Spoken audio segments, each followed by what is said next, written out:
After you create a table, you have a layout of cells, and if you want to learn how to modify the cell layout, like let's say merging some cells together. For example, I've got the title of the table. If I don't want it crunched up in this cell, but I want to merge these cells together so it stretches and spans across 3 columns, then to do that, go ahead and click and drag and select all 3 cells. And then to merge them, you can do it one of a couple of ways. You can either go ahead and right-click on the selection and go down and merge. There you go. Or let me hit undo. Come up here, click on the Related Contextual Layout tab, go to the Merge group, and you get the same option there. Click on it, and it's merged. Then after you merge it, if you're like, no, I want to go ahead and break it up. Let's go back to 3, or better yet, let's break it up into 5. Go ahead and right-click in the cell, and go down, you get the splits. You can go ahead and split it there. Of course, up here on the Layout tab to the Merge group, you can also click on Split. And it says, how many columns do you want and how many rows from this cell? Ooh, I can have additional rows from one cell. We'll keep it simple. Let's do something like 5 to see what that looks like. Click Okie dokie, so in that row I get 5 cells, or 5 columns, but, well, within that row, 5 cells. And then if I'm like, I don't like that, we can, of course, come up here and click on Merge, and then right-click and do the splits again, and say, let's just do 3. And then go ahead and click Okie dokie. Okay, it's not aligned just right, but we can take care of that. Hover over the first border of the cell here until I can see arrows pointing in opposite directions. Click and drag, drag, drag. Oh, beautiful. Let's bring this guy back in. Drag, drag. Nice. But let's go ahead and merge them. So with it selected here, all 3, right-click to merge, because the next option I want to show you is the layout alignment. So on the Layout tab and Alignment group, you can go ahead and choose, well, the default up here is the top left. If I want something centered horizontally and vertically, let's do, oh, that looks better. You can do the bottom, you can crunch it over to the right, but I like the middle. And then you have text direction. Go ahead and click on that, and you can flip it that way, flip it this way, flip it back to where it was. Or you can, of course, go ahead and right-click on the selection here, and you get the text direction option in the shortcut menu. But this way you get the template for the orientation. So if you choose right, it's over to the right, or left, and then click Okie dokie. It's falling on its side. I don't like that. Let's go ahead and hit undo. And let's go ahead and go inside another cell. As you can see, you've got a margin over to the left-hand side. If you want to increase that margin, then come up here, Layout tab to the Alignment group, Cell Margins, click on that. And you can see the left is 0.08. We can, of course, increase that horrendously. And go ahead and click Okie dokie, and it updates all of them and pushes them all over. Let's go ahead and hit undo.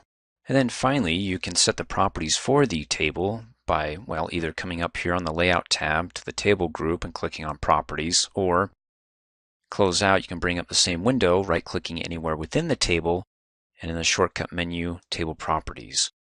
Well, let's go from left to right.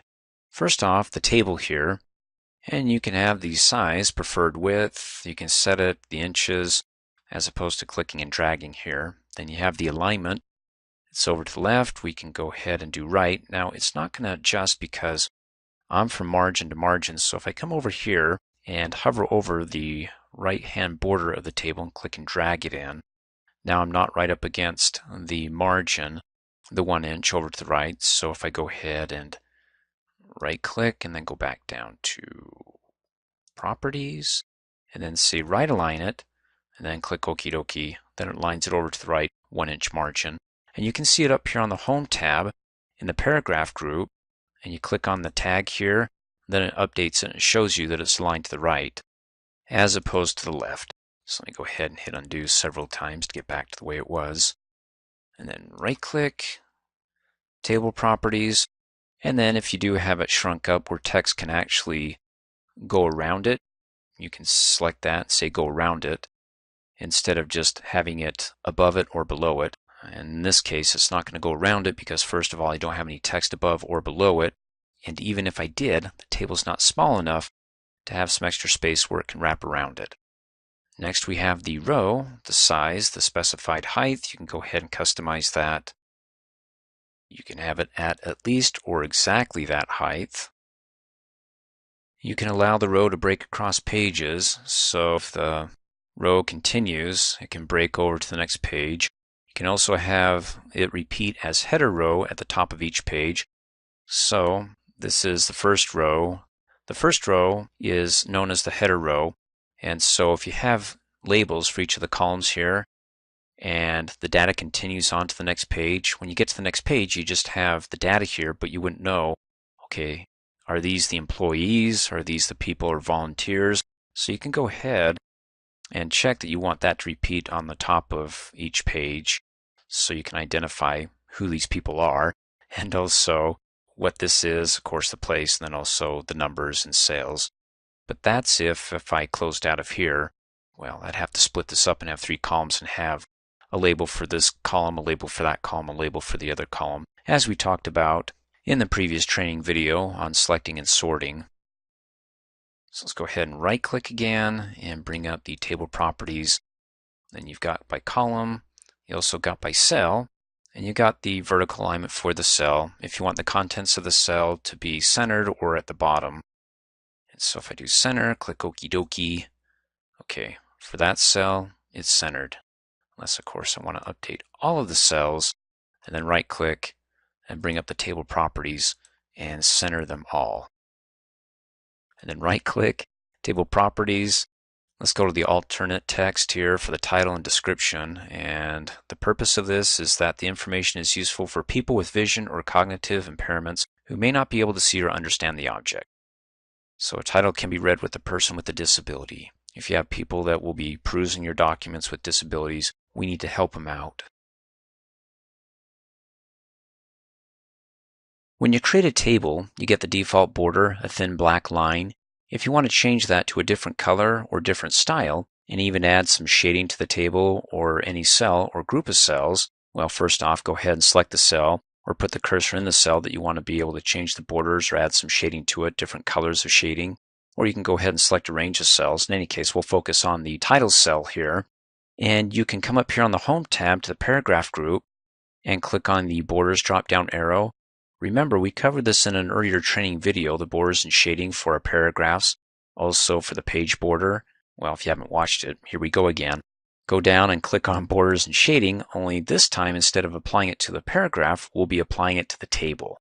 And you can click on the drop-down arrow, there's the paragraph, but because we clicked inside a cell, it allows us to choose that cell or the entire table. So the table is selected by default, and notice in the preview window how we have the borders around the table, and then we got a line going through it. Well, the table's got more than one cell, but if I go ahead and deselect that to remove the line, it removes all the horizontal lines. Well, where's the vertical line? It didn't add a vertical line for me to choose to remove it because I have a cell that's already merged within the table, so it doesn't have any vertical lines there, so it doesn't give me that choice to remove it in the preview here. So if I go ahead and click okie dokie, well, there you go. The horizontal borders are gone. Well, visibly that is. You can go ahead and hover over in between two until you can see arrows pointing up and down, and then you know at that point there's an invisible border. That's no longer visible. In any case, you can go ahead and access the borders and shading from the Home tab in the paragraph group as we just did, or go to the Design tab, Borders group, and there you go, the Borders drop-down arrow, same thing, borders and shading, or close out, you got the expandable dialog box button for the borders group right there. Click on it, opens up the same window in a single click. And so we can go ahead and work on our table, or we can focus on the cell that we're currently in or have selected. And when I select that, you can see there's the borders around it. So if I want to go ahead and say, let's do red, and maybe a thicker border here, then I can come over here and click on the top border to replace it with red, or you can go ahead and use one of these buttons. So if I want to add it back in, there we go, click on it and it adds it back in. Change the color, let's go to green. Thickness is good, we'll keep it the same and apply it to the bottom. So you can go ahead and customize this and have a lot of different colors and styles that surrounds that single cell.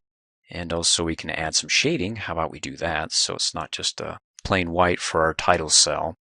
And so you can go ahead and choose a pattern, but I don't like the patterns, so I'm going to choose a color and say something Let's do a light red here. Well, it looks light red. See a preview of it? Well, it wants to apply it to the table, but we're focused on the cells. So let's go to the cell, and then it updates it and shows me the border colors for the cell. Okie dokie, and it's okay. In any case, you can do better. Now you can do the borders and shading from the borders and shading window, or if you go up here in the borders group, well, the borders are here, but the shading is just a hop, skip, and a jump over to the left. Click on the shading drop-down arrow, and with the cell selected, you can go ahead and choose something else like that. Or, you can go ahead and select a range of cells, and then even in the mini formatting toolbar, you get the bucket. Click on the bucket and choose your colors. I'm not going to choose a color. You also get the borders and shading there, so there's another way to go about doing this. And to bring up the borders and shading window, fancy that. And notice here that the cell that I'm in, or the cells that I selected, that the top border that it breaches is the green one. Well, we can get rid of that, and it gets rid of the entire line here with the range of cells that I have selected. But I'll go ahead and leave it as is. I don't want to do that, mess with it, close out. So you got the shading there, and then let's go back up here to the border styles. You can go ahead and change that and say, I want something that's double solid lines, half point, accent 2. Updates that. If you want to go ahead and change the color, well, actually I like the color, so I'll leave it as is. Notice that when I move my mouse down, I get this little brush. And so on the brush is the style and the color, and I can go ahead and change the size, the points. Also choose a different, like, maybe 3. No, we'll leave it as 2. Let me go ahead and click off. I still get my little brush. So if you can get it right on the border and click on it, you can add it. Oh, isn't that fun? Let me go ahead and waste some more time and just do a few more. Okay, good enough. And then if you're done, to get rid of that paintbrush, you can do one of two things. Either come up here and deselect it, or hit the escape key on the keyboard. And then to bring the border painter back up, if you want to be able to use what you've got here, just click on it, brings up the brush, or hit the escape key. You can, of course, go ahead and right click and go up to border styles, and you can go ahead and choose something here like purple, and then it brings up the painter. Also gives you the grid here for the rows if you want to go ahead and click on the row so you can see the row, because currently we don't have any rows that are visible. It removed them, but if you want to go ahead and add it, there you go. And then you can go ahead and hit the escape key. And then if you right click again, you can bring up the border styles and then do border sampler, so you can copy the formatting of an existing border and apply it elsewhere. It's like an eyedropper for the table borders, so click on it, you get this little dropper. If you want to suck up the border here, sucked it up, now you get the brush, it converts, and we can go ahead and click on that border to update it. Oh, that's fun. Let me go ahead and hit the escape key, and then it gets rid of, well, the grid that we had for the rows there. So that way if we didn't want to see it, but just what we added, well, there we go.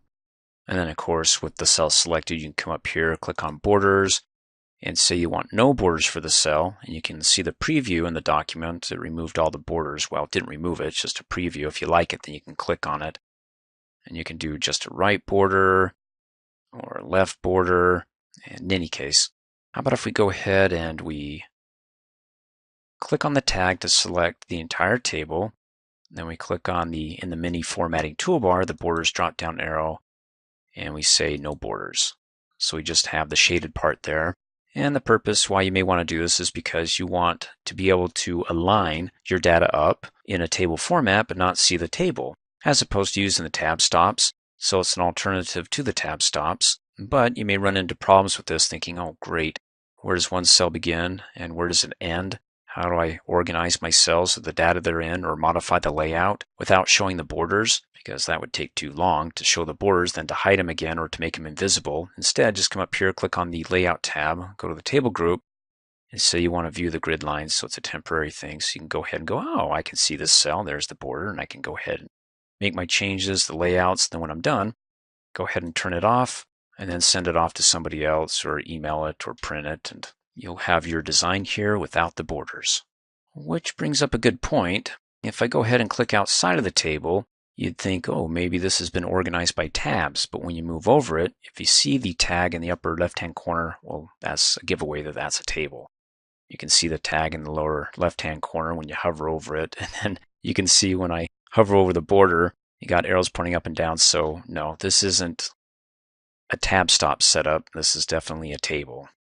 And then when you click anywhere in it, of course, you get the related contextual table tools. So that's a dead giveaway that what we've got here is a table and not tab stops.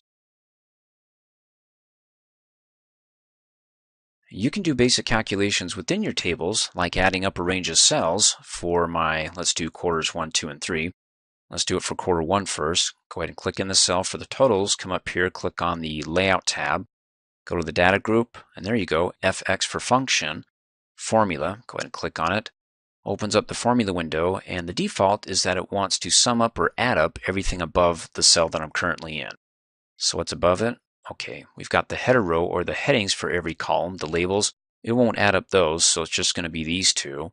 And if you don't want to add up, but you want to do another function, click on the drop-down arrow. Maybe you want to get the average, the count. Well, if you want to learn more about functions, you can watch my Excel training videos on functions. In any case, we'll keep it simple, and we'll just stick with the sum or add up.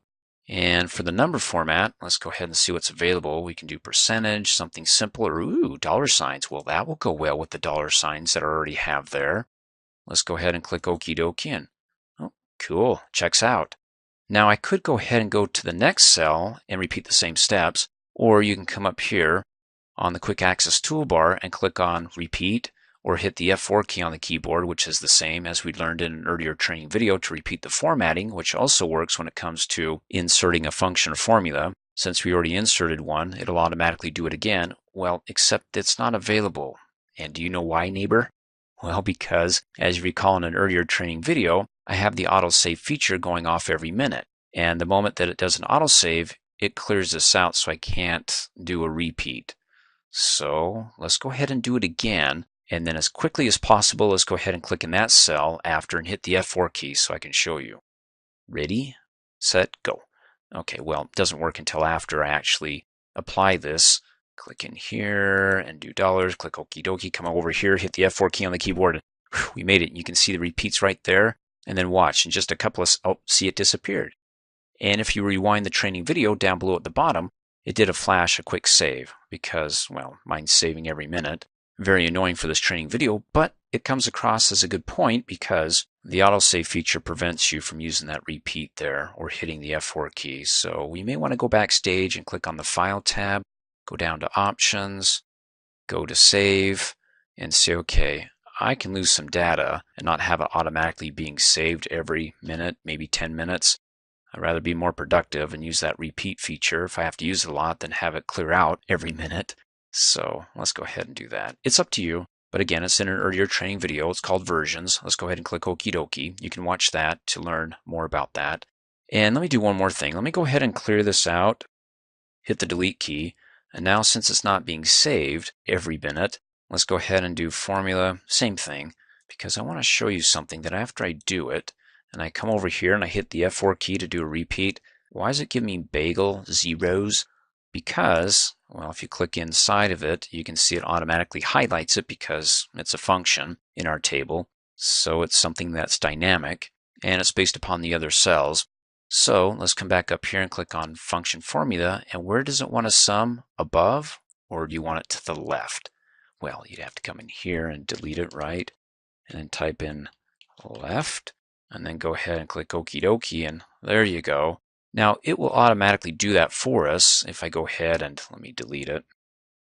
If I do it without hitting the F4 key on the keyboard, because when I click on Formula, it automatically looks to the left and it says, hey, we got something over here, and it's numbers, and it's more than what we have up above, which is text, so yeah, I'm going left.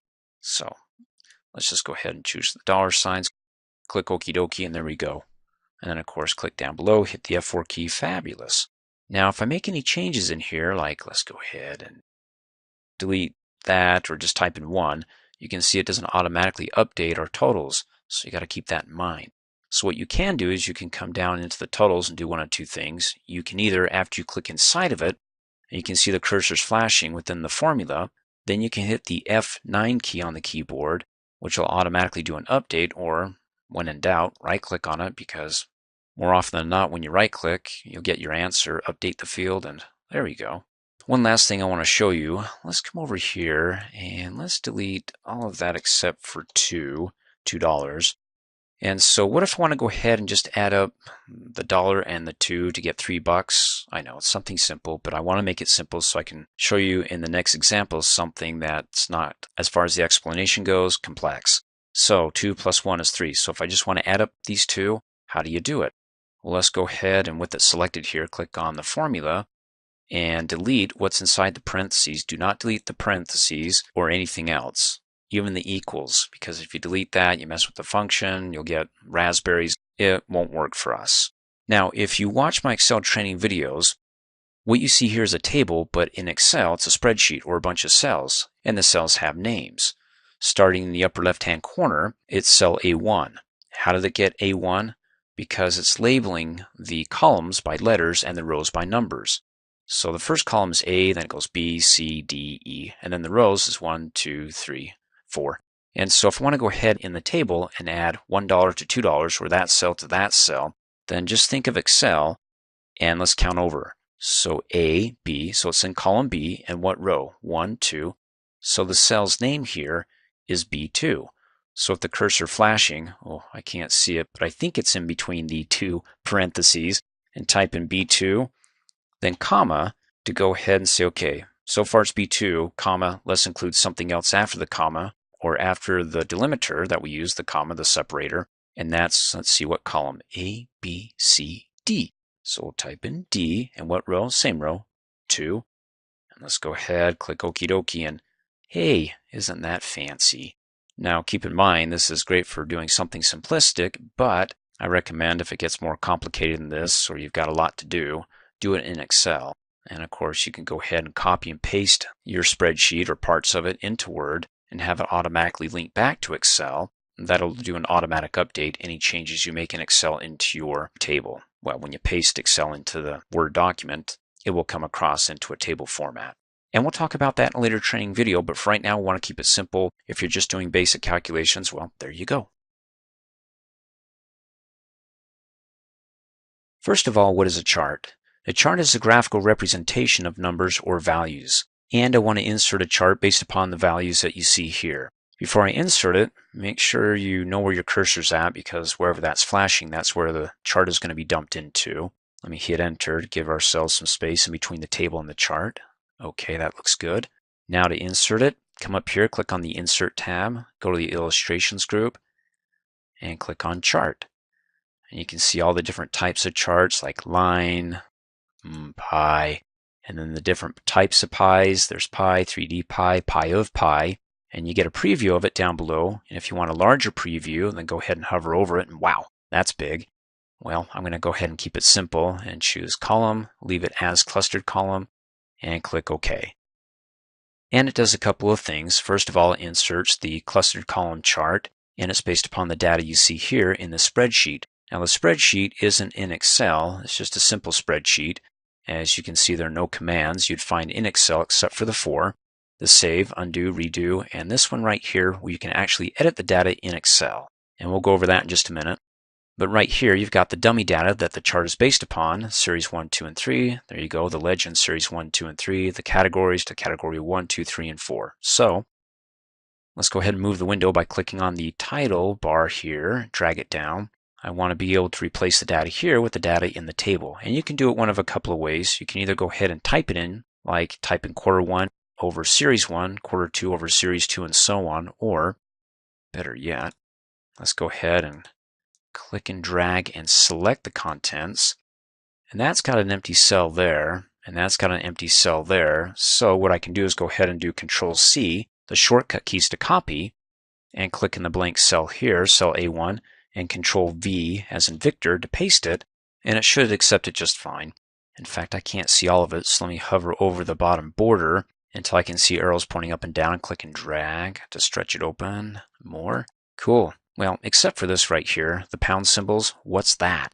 When you hover over it, it gives you the actual value of the total for internet sales, which is, well, this right here, $11,657.97. But why is it being hidden? That's called a mask. And if Excel can't display everything within that cell without cutting it off, like maybe the last digit, 2 digits, or just cutting off any digit, it won't display it at all. because it doesn't want you to have erroneous results or false assumptions thinking that, okay, the last two digits are cut off, so I think it's $11,657.00. So it says if we can't show you all of it, we'll hide all of it. How do you fix it? Well, you can go ahead and hover over to the right-hand side up in the header between the two column headers, E and F, until you can see arrows pointing in opposite directions. Then go ahead and click and drag, and oh, there you go. But if you double-click really fast, it does what's called a best fit. So it takes the longest contents within the column and fits the column to that, which is this right here. And that looks pretty good. And then if at this point you want to go ahead and, instead of working with the data in this simple spreadsheet, but you have other things that you want to work the data with outside of the chart here, you can come up here and click on Edit Data in Microsoft Excel. Click on it and wait for it. There you go. There's Excel, the fancy ribbon. Let's go ahead and maximize it to fill the window. And you can see we've got column 1, that's fine, and we got category 4. And if I go back to my chart here in the document and click on the button to bring up and restore the window, you can see it's got category 4. Well, that's not what I want in my chart, so what we need to do is go back to Excel by clicking on the button to restore Excel, and we need to get rid of category 4. So select it, delete it, and we're done, right? Wrong, because if we go back, it clears it, but it leaves an empty space here. If you want to take full advantage of that space and to be able to have, well, a larger chart than trying to crunch it over here because of the extra space, then go back to Excel. And you see that little teeny tiny tick mark? It includes everything to the left and above it. So it's including everything to the left in this blank row over into the chart, which is to the right of annual totals in this blank cell here. So we don't want that category there. So what we need to do is to hover over that teeny tiny tick mark until you can see arrows pointing in opposite directions. Then click and drag to push it up, and it moves. Well, I don't know if you can see it, but it's right there in that corner. So everything above and to the left of it, not the blank row, but actually a row that has data in it, that when I close out, hey, it got rid of it. Oh, great. Now if I need to make any changes to bring up the spreadsheet or the Excel workbook, go ahead and right-click, and you get a shortcut menu here that has Edit Data, and then Edit Data in Excel, as opposed to the shortcut menu here when you right-click, well, out of the grid, like up here in the chart title area. You get a longer shortcut menu, but you still get the Edit Data here. So if you click on Edit Data here or there, it opens up that wimpy spreadsheet. Well, you don't get much to it, but just a spreadsheet, as opposed to editing the data within Excel. So if I just go ahead and click here, opens up that little teeny tiny spreadsheet with nothing more than just holding the data. Or close out, right-click, and then Edit Data to edit your data in Excel. And then, of course, not only does this show up in the chart, but you can go ahead and create other charts within the Excel workbook based upon the data. So you can have a chart in Excel and also in your table, or not even insert a chart based upon the data here, but, create other functions and formulas based upon the data here in Excel. And so the data in the range here can be used for a dual purpose. So that's why you may want to go ahead and edit that in Excel if you have any additional things you want to work with your data using the Excel features. Let's go ahead and close out. And then next, working with your chart, you've got these 4 buttons here, which are shortcuts to what you'll find when you have your chart selected. Up here, the chart tools, the related contextual design tabs and format tabs. So first off, you've got the button here, and it looks just like the button right there, right? Wrap text. And what the wrap text does is you can see in the pop-up, and you can choose how your text wraps around the selected object. So you can see a pretty picture there of a star and how the text wraps around it. First off, I don't have any text in here, well, outside of the table, that would wrap around the chart, and it couldn't wrap around the chart because the chart is pretty big. And so you can go ahead and click on that and see what kind of options are available. But we'll talk about the layout options with the text wrapping around the chart or, well, any other shapes or objects you have in your Word document in a later training video. But know that this is here if you want to go ahead and have not text above and a below, as you can see in line with text, but maybe just wrapped around it if your chart's small enough. And of course, you got your resizing handles here that you can hover over in the lower right-hand corner and then click and drag to push it in. Let me go ahead and undo that. In any case, we'll cover that in greater depth in a later training video because that's a training video in and of itself. And then below that, you've got this plus sign. Click on it, and it's the chart elements, which you can also find up here on the Design tab in the Chart Layouts group, Chart Elements. Voila, they're all there. So why would you have these buttons down below as opposed to having them up here on the related design and format tabs? Because if you're on another tab entirely, why waste all that time or extra clicks to get to the design tab for your chart elements when you can just click on it and have something simple right here? In any case, you could, but these are the basics. And so let's go ahead and hover over like data labels. When I do that, if you look at the chart, it gives me a preview of it, and it shows me the numbers for those columns. So without it, I'd have to hover over the column and go, oh, in the pop-up it says that's 7,600 and some change. So instead of doing it that way, if I'm giving a presentation where I don't want to hover over this, or even without a presentation, I just don't want to have to hover, and then go ahead and data labels gives you a preview. If you like it, check it, and it keeps it up, and there you go. If you want more options for the data labels, then pretty much any of these elements, when you hover over it, you get this triangle over to the right, or the More button, as I would call it. Like for chart titles, axis titles, in any case, let's go down to data labels. Click on the More button, and it says, okay, do you want your data labels in the center of the columns? And you can see the preview over in the document there. It's in the center of the columns, or inside, outside, and, which was the default. Or you can go ahead and click on More Options, and it opens up the task pane to get more nitty-gritty with the details here. And you can see that your label can contain, well, the default are values. And you can say, well, let's contain the category name, check that. And there you go, the category name's right there. Ooh, you can just have so much fun in here. And then down below, the label position, center, select that, updates it. Now when it updates it, notice it just does it for that category that's been selected. So you want to be careful if you want to update all of it. Let me go ahead and hit undo, because you can identify one category that you want to focus on, and I don't want to focus on just the one. So let me go ahead and, well, close out of here. And we'll talk about that in greater detail, because you can actually select one column here, which includes all the others for the Q2 series. And then if you click on it again, you can just focus on the one here and do some fancy formatting just for that column. But I digress. We'll keep it simple here. And in fact, when it comes to charts, I give you the basics here to get you started in Word, but the master of charts is Excel, and we do also work on it in PowerPoint. So if you want it in more detail, then go ahead and watch my Excel training video on charts. With Word, it's enough to get us started, because with Word, it's something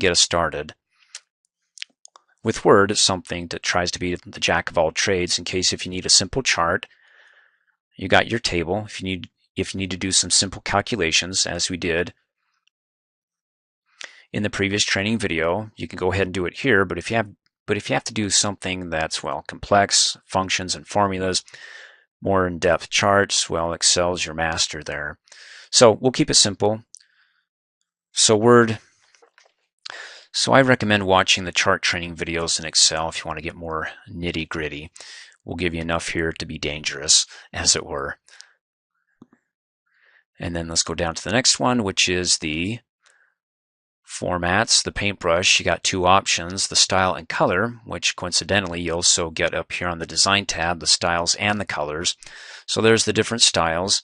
Hover over it, and ooh, that's kind of quirky. I like that one. You can go ahead and see it in the preview. If you like it, click on it. And then if you want to change the colors, you can see the colors there, but you can also see it over here, the colors as well. And you can see it's got a color for each of the columns within the chart. And if I choose that one, you can see that the first column in the chart is going to be red, the second column is going to be purple, and then orange, enough to feel, well, at least go through these colors before it well, enough columns. If we have more, it'll continue cycling through the colors, but this is the basic palette that you're looking at, so you can go ahead and choose any one of those. And then let's go ahead and click off, go back and choose the chart again. And then finally, let's do the filter. Opens up. Do you want to go ahead and just focus on maybe Q1? Uncheck all the others, and if you click off, it doesn't apply until you click on apply. So select the chart again, click on the filter, because there's the apply. So go ahead and uncheck all those, and until you apply it, it won't show you just what you're focused on, which is Q1. Click apply, and there's Q1. Wow, $1 in catalog sales. Whoa, what a quarter. And then of course you can come back here, click on select all, deselects it, click it again, selects everything, then click apply. And we're back to where we started. And then if you want to change the chart type, maybe you're thinking, okay, a clustered column is not my thing. I want a line chart, a pie chart. You can go ahead and right click on it, go down to change chart type, which again, if you don't right click within the grid and you right click outside of it up here, you get a different shortcut menu, but you still get the option to change the chart type. Click on it, opens it up, and you can go with something like line. Ooh, that looks okie dokie. Click OK, and ooh, that's pretty crazy. So I'll go back to my column chart. So knowing your data and how much data you have, you may want to experiment, and if it doesn't look good, well, presentation's everything. So make sure you choose a chart that's just right for you. And then let's go down to the next one, which is the formats, the paintbrush. You got two options, the style and color, which coincidentally you also get up here on the design tab, the styles and the colors. So there's the different styles. Hover over it, and ooh, that's kind of quirky. I like that one. You can go ahead and see it in the preview. If you like it, click on it. And then if you want to change the colors, you can see the colors there, but you can also see it over here, the colors as well. And you can see it's got a color for each of the columns within the chart. And if I choose that one, you can see that the first column in the chart is going to be red. The second column is going to be purple, and then orange. Enough to fill, well, enough columns. If we have more, it'll continue cycling through the colors, but this is the basic palette that you're looking at, so you can go ahead and choose any one of those. And then let's go ahead and click off, go back and choose the chart again. And then finally, let's do the filter. Opens up. Do you want to go ahead and just focus on maybe Q1? Uncheck all the others, and if you click off, it doesn't apply until you click on apply. So select the chart again, click on the filter, because there's the apply. So go ahead and uncheck all those, and until you apply it, it won't show you just what you're focused on, which is Q1. Click apply, and there's Q1. Wow, $1 in catalog sales. And then of course you can come back here, click on select all, deselects it, click it again, selects everything, then click apply. And we're back to where we started. And then if you want to change the chart type, maybe you're thinking, okay, a clustered column is not my thing. I want a line chart, a pie chart. You can go ahead and right click on it, go down to change chart type, which again, if you don't right click within the grid and you right click outside of it up here, you get a different shortcut menu, but you still get the option to change the chart type. Click on it, opens it up, and you can go with something like line. Ooh, that looks okie dokie. Click OK, and ooh, that's pretty crazy. So I'll go back to my column chart. So knowing your data and how much data you have, you may want to experiment, and if it doesn't look good, well, presentation's everything. So make sure you choose a chart that's just right for you. Now, if you want to add a chart title, something that explains what the chart is about, then come up here, click on the Chart Elements button, and check Chart Title. Of course, it adds it, but we've got more options. Go ahead and click on the More button, and you can see above the chart or centered overlay, you can see that when I hover over it, you get a preview of it in the chart. I don't like it, so I won't click on it. But we have more options. Click on that, opens up the task pane, and you can fill it with, ooh, a solid fill color. It's got purple, but if I don't like it, I can click the bucket and choose something else, like red accent 2 lighter 60%. Or you can come up here, click on the Format tab, go to the Shape Styles group, and you got the bucket there as well. Let me go ahead and close out of the task pane. And then we want to come in here and delete and type over it and add our own title. And then you can hover over the border of it until you can see a 4-way arrow. When you do, click and you can move it around. I'm going to go ahead and hit undo. And then next, if you want to add axis titles for the chart, like for the horizontal and the vertical, let's go back to Chart Elements and check axis titles. But you can see when I hover over it, it gives you a preview. And if you want to add one but not the other, then go ahead and click on the More button. And maybe you want to add just the horizontal axis title, check it, and come down below. Of course, delete the contents therein. And maybe it's about book sales. Go ahead and click off. Of course, you can go ahead and change the formatting for that, or even click and drag and move the box around. Let's go ahead and hit undo. And if you decide that now you want to add the vertical axis title, Then let's go back to Access, click on More, and then check Primary. Then come over here, click in it, click and drag to select it, delete it. And, well, I know we've got the $sign here, but maybe we just have the numbers like 14, 12, and 10 and not the thousands. So I could go ahead and update this if that was the case and say it was in thousands of dollars. In any case, let me click off. Now we've done a little bit of formatting. How about if we do a little bit more, depending upon what we select? But first off, do you mind if I clean this up just a little bit, because I don't like those numbers that are overlaying each other. So let me go ahead and select that one. And then after I select it, you see how I got the four-way arrow? Click on it and drag it up. And ooh, look at that. It's got a line pointing right to that teeny tiny little column. So when I click off, there we go. Now I don't have overlaid labels, and I can identify which one goes to which. Cool. Okay, so let's go ahead and click in the chart area, and then come up here on the Format tab to the Shape Styles group, click on the More button, choose a style like Subtle Effect, Red Accent 2. Ooh, that's pretty subtle. And if I want to add an additional effect, like how about, let's do Shape Effects, a glow, and come over here, do purple, 8-point purple accent color 4. All right, fancy that. So depending upon what you have selected is how the formatting is going to be applied. Like if I go ahead and click on the thin line, the vertical axis major grid line, and you can see you get these little circles here that represent from one connection to the other, that grid line. That when I come up here on the Format tab, you can see the shape styles have changed. I also get the shape outline. Click on it because I want to make the weight of it heavy, and you can see it's thick. So when I click on the shape styles and I choose one here, wow, can't miss that. Let me go ahead and hit undo because, oh, that's pretty intense. And then finally, how about we insert a caption? A caption is text appearing below an item like a chart that provides a bit of a synopsis about what you're looking at.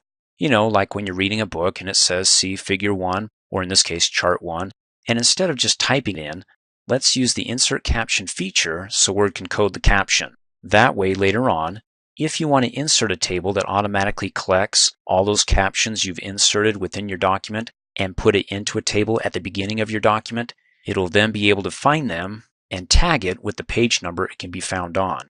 Doesn't that sound cool? This will be a simple introduction. In any case, to go ahead and insert a caption for our chart, we can do it one of a couple of ways.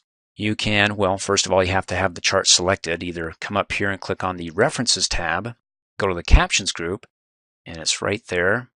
And you can see when you hover over it, hey, label your picture or object. Once you added the caption, you can reference that object anywhere in your document by inserting a cross-reference. Well, that's something in addition to a table of figures. And of course, we'll cover that later on in another training video. So right now, we get a lot of benefits from adding a caption or using the caption feature in Word. So let's go ahead and do that thing. Click on it, and you get the caption window. Close out of it because you can also right-click on the chart, not just anywhere, because when I right-click in the outer area, I get the insert caption. When I right-click on the innie, I don't get it. So outie, and you get it. You get it? Okay, cool. Insert caption. And there you go, the caption window. So you've got the labels. You have the figure, equation, table. So we'll go with the figure and come up here and do colon and say this is our sales. And there's, of course, a lot of other options here, but we're going to keep it simple to introduce and go over in greater detail about captions in a later training video. Click Okie dokie, and there you go. Sales data chart on books. And then when you click and drag, as a side note, you see how it does a double shade on the number 1. That's the coding that behind the scenes, Word has coded it. So later on when we want to do a cross-reference or insert it into a table of figures, it can identify with that code what page it's on, because maybe right now it's on this page, and maybe later on we add 4 pages in front of it so it gets pushed down 4 pages. It's got to quickly identify where it's at, and it can do that. You want to see the code? Alrighty. Hold down the Alt key and hit F9. And there's the codes. Well, the codes for what we did in the previous training video when we inserted a formula to add up everything above that cell here and also the number format. So it shows us the code for that, but we're looking at this one right here. See, that's the coding that Word will use to be able to identify it and be able to use the more advanced features like cross-referencing or table of figures. Now let's get out of here before I lose you. Alt F9 and whew, that was close. Now that will only work with Alt F9 because on the Home tab in the paragraph group, when you show your codes, it's something entirely different. It's not the coding, it's just the codes for you when it comes to working with, well, like your paragraphs within the document with your paragraph markers and other simple coding for working with our document. To change the character spacing, like maybe to put emphasis on the title here, instead of the default spacing between the letters, we can customize it. And to do that, we need to select what we want to customize. Then come up here on the Home tab to the font group, click on the expandable dialog box button, or the shortcut keys that you can see in the pop-up are Control D. Opens it up, click on the Advanced tab, and in the character spacing section, we've got scaling, spacing, positioning. First off, scaling. You can go from 100% to 200, and then look down below in the preview window and like, ooh, that's huge. Go ahead and click Okie dokie, and well, it's exactly as the preview window showed us. Let's go ahead and do Control D and change it back to 100%. And then for spacing, you've got normal, or you can do something that's expanded, and it's the default 1 point. You can see it's expanded in the preview window a little bit. So if I come up here and I change it to 3, hit the tab key, oh, that's quite the expanse. Or you can go the other way, something condensed, and 3 point, you can't even read it. Let's go ahead and go to 1, hit the tab key, and it's a little bit tighter than if we didn't have it condensed. You want to see? Click Okie dokie. Oh yeah, it's kind of like kooky. In any case, let's go ahead and select it, Control D, and let's go back to normal, and then finally the position. Now for the position, you can have raised or lowered. So if I raise it, it's going to raise it above the line that it's on. So to do this, let's click Cancel. And let's just, as an example, select the first couple letters and vehemently. And to be able to raise that, well, Control D, and say you want it raised. And in the preview window, you see how it bumped up? Or you can go ahead and do lowered. So it's a little bit lower by, well, 3 points of the line that it's on. So if I go ahead and click Okie dokie, you can see it, well, pushes the next line down below to make room for that lowered position. And you may want to use this with mathematical computations. In any case, to go ahead and get rid of it, Control D. Instead of lowered, let's do something normal. Click OK and back to where we started. Well, except for these guys right here. Select, Control D. And so you're no longer condensed, you're normal. Before I show you how to create a text style, first of all, we know what text is, and that's what we typed in our document here. Second of all, what's a style? A style is nothing more than a collection of formats you can choose from, like the font and paragraph groups on the ribbon here. So when you select some text, you can apply that style or collection of formats in a single click. And when you save the style, it'll be saved up here in the gallery with all the other styles. As you recall in an earlier training video, to apply a style in the gallery, well, just go ahead and click anywhere within the paragraph, or you can select it. Then come up here, hover over it like heading 1. You get a preview of it, and if you like it, go ahead and click on it. Now to create a style, you can do it one of a couple of ways. You can either click on the More button and come down here. You can see when I hover over it in the pop-up, it says it will create a style, but it's going to be based upon the formatting of the selected text. Click on it, and you get nothing more. There's the style that's being applied to the selected text, and you can go ahead and give it a name. But if you want to do something more, let's go ahead and click on Modify, and whoo-wee, you certainly get a lot of formats to choose from to go ahead and tweak that style. And just remember the name of the window here, Create New Style from Formatting, because, let me close out, another way to open up that window is to go ahead and click on the expandable dialog box button for the Styles group. Opens up the Styles task pane, and it's got a list of all the styles that are available here. Let's go ahead and click and drag and scroll up, and you can see the current style that's being applied to this paragraph is body. And so anywhere when I click in the paragraph, it's still going to be body.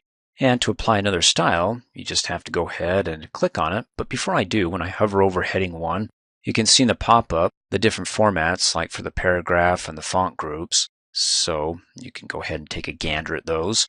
Let me click on it, and there you go. I'll go ahead and hit undo.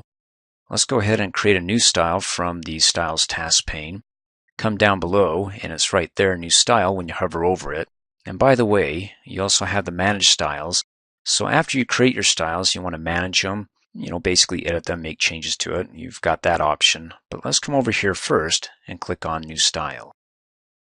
Opens up that same window, doesn't it? Remember from the More in the Styles group to create style, then we clicked Modify. In any case, here's another way to open up the same window. So the name of our style is going to be something spiffy. And then down below the type of style, click on the More button. You got a total of 5. So you can have a paragraph style, so it's just basically working with your paragraphs and whatever formats you'd like to apply when you apply this style. Or just strictly deal with characters when you select your text and apply a type of style to that.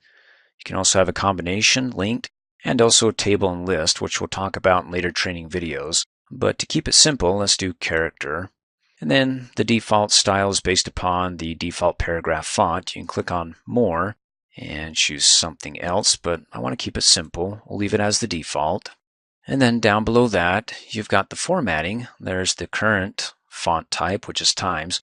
Ooh-wee, this document is way old because Microsoft no longer has that, or it's part of their font type. It's Times New Roman. It's something new. It's not something old as Times. In any case, you can go ahead and click on the drop-down arrow and choose something else, or just type in the first couple of letters of what you're looking for, like CO for Comic Sans. Then hit the Tab key, automatically pops it in there. And you get the preview of it down below. So if you like what you see, Fabu, let's go ahead and continue on. Click on the More button for the size and maybe make it something huge. It's getting bigger, and then make it bold. Let's change the color and do red. And you can see down below as we start adding these different formats, you can have a quick review. Comic Sans, size 16, bold. Okay, great. You also got additional formatting options that you don't see in this window when you click on Format and you go to Font. And remember the Advanced tab that we covered in the previous training video on character spacing. But let's go back to the Font tab. So you got some more options you can choose from, even some effects. I'll keep it as is and click Okie dokie. And then by default, it's going to add it to the Styles gallery, which is the gallery up here. If you don't want it there and you uncheck it, it'll display over here in the Styles task pane that you have to access by clicking on the expandable dialog box button for the Styles group. So I'll leave it as is and checked. And you can have it only available in this document, the style that is, or in new documents that are based upon this template, or in new documents. Let's go ahead and click on the Format again, and maybe you want to add a shortcut key. Click on that, and we already got one that's assigned to it, but if I select it and click Remove, let's try something like Control P. Hold down the Control key, hit the letter P, and it says it's currently assigned to Print, Preview, and Print. So hit the backspace, and gosh, you could be here all day, but that's why I had previously the Control Alt Shift Q, and it says it's currently unassigned. Man, that takes a lot of fingers. Maybe you can find something else. But in any case, a derivative of one or a combination, you can have Alt and then any letter, or Alt Control in any letter, or Alt Shift in any letter, or Control Shift in any letter, or a combination of all three in any case. It's not assigned to anything, so click Assign. Cool. Go ahead and close out. And let's go ahead and say Okie dokie. Okay, it looks like it automatically applied to the text here. And that's kind of annoying because I'm not ready for it, or maybe I don't want it applied to that. So let's go ahead and see if we can hit undo. Well, if we do that, it undoes it, but then I don't get my spiffy. So let me go ahead and hit redo. So it's got the spiffy and it's applied to this. In any case, we can go ahead and select it, including the additional text, and then just come over here and say body. Notice how the text adjacent to it is different than that, and you can see up here in the font group that's Helvetica, and over here it's Times.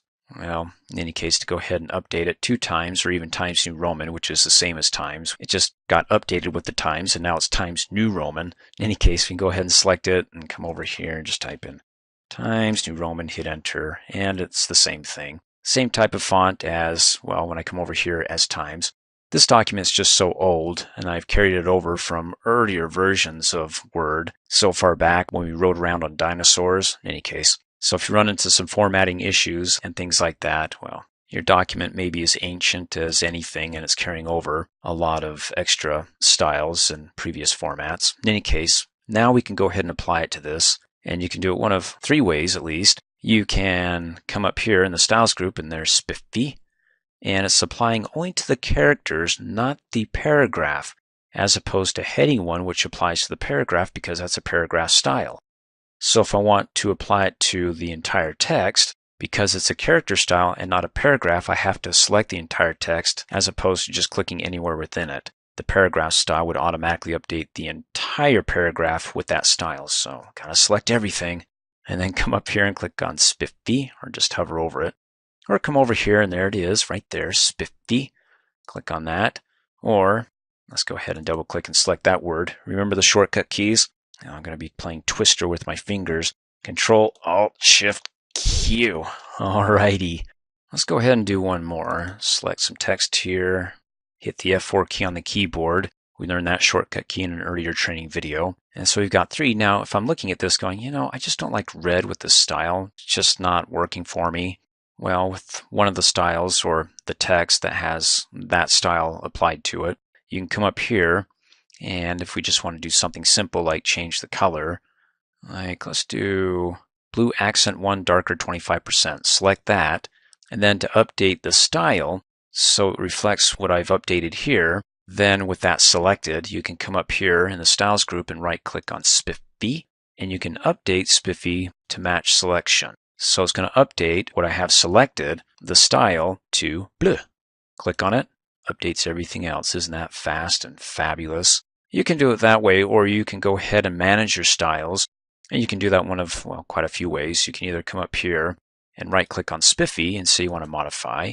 Opens up the modify styles, close out of that. You can come down here in the styles task pane and right click on spiffy and modify, or you can come down below and click on manage styles, and there's spiffy right there. So with it selected, you can go ahead and modify. Opens up the same window. So you got quite a few ways to modify the same style or to go about modifying it. Well, if you really want to see what it's like to modify, let's right click and modify, and let's go ahead and do underline. Simple enough. Click okie dokie, underlines everything. Now, if I want to remove it from the styles gallery, I can right click on it and say remove from the style gallery. It's gone. So the only way I can bring it up is over here in the styles task pane, which you can see it's right there. And if you want to get rid of the style completely, you can of course go ahead and right click on it and delete your spiffy. When I delete it and I say yes, well, it removes it, but it leaves me with something that's not the original. Well, it may be the original way back when, but it goes back to the default style for the body, which is not times, as you can see up here in the font group, as we just went over, because when I click in here, that once had the style spiffy applied to it, it reverts back to its basic body, which is Helvetica.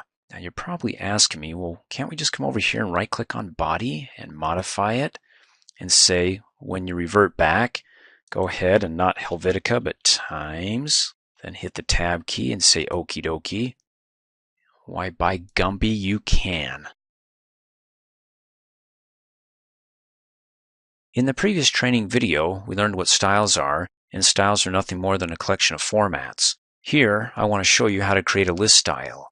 In other words, I have a bunch of items, and I applied a multi-level list style to it, one of Word's default styles. But if I want to create my own, then let's go ahead and do this thing. Let's select our list here before we go ahead and define a new style, because when we do, it'll automatically apply to, well, wherever the cursor's at, and if it's up here, it'll apply to the title here, and I don't want that. So with the list selected, let's come up here on the Home tab to the Paragraph group, and click on the Multi-Level List drop-down arrow, and go down and click on Define New List Style. And for the name, hopefully you'll give it something fancy. And then down below, it wants to start at 1 because it's a numbered list. You can see the numbers indented. There's number 1 in the preview window. So if I go down to 0, you can see it updates it. So if I click OK, it'll go from 0 to 1. And I don't want that, so let's go back up to 1. And then as far as applying the formats down below, what level do you want to work on? There's level 1. If I want to go to level 2, the lowercase a, click on the drop-down arrow, select second level, updates it in bold in the preview window to help you know that you're working at the second level, well, besides that it says it there. In any case, we can go ahead and change the font type by clicking on the drop-down arrow, selecting one, or typing in the first couple letters, then hitting the Tab key, and it updates it. You can also change the font size, make it bold, find a couleur like red, and there you go. If you like that, great. If not, you want maybe go to something like a bullet. Hey, it updates to a heart. Oh, that's nice. If you don't like that bullet, then I hate to hear that, because you do have a heart. Click on the drop-down arrow. You get a bunch of other different options here. You can scroll down and do a new bullet or new picture, which, by the way, let me click off, are also available here with the symbol window for a new bullet. Click cancel, or for picture, click on the picture button. You can search the internet or browse on your computer to find one. Like, let's do the desert, double click, and there you go. And if you like that, go ahead and click Okie dokie. If you don't, you want to go back to where you were, well, you can either click cancel and start over again, or if I click on 1, 2, 3, okay, it goes to the default settings, the styles that I have my document, not what I had here, which was Comic Sans. So I have to do the whole thing over again. And if I go ahead and click in here and type in CO, Comic Sans, and then let's see, it wasn't numbers, it was lowercase ABCs, and the color was red, and it had a parentheses around it, didn't it? Of course it did. So let's click on the Format button, which, by the way, you can do font, additional formats here, like strike through, have some double underlines you can see in the preview window. You can do something advanced. Let me just go ahead and click OK and keep it simple. And then to be able to get the parentheses on the right-hand side, click on Format and go to Numbering. Now, do you remember this window?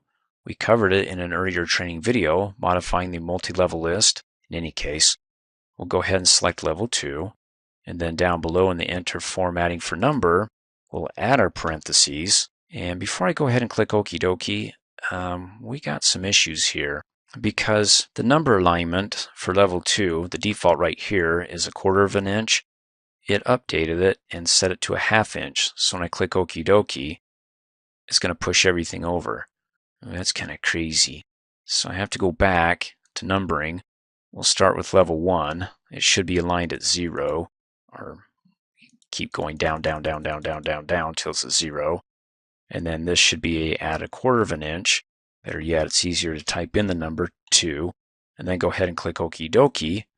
And you see it just updates that one, so I have to go through the whole entire thing to update it, and that just gets crazy. It takes time. It might be easier just go ahead and click cancel and start the whole process all over again.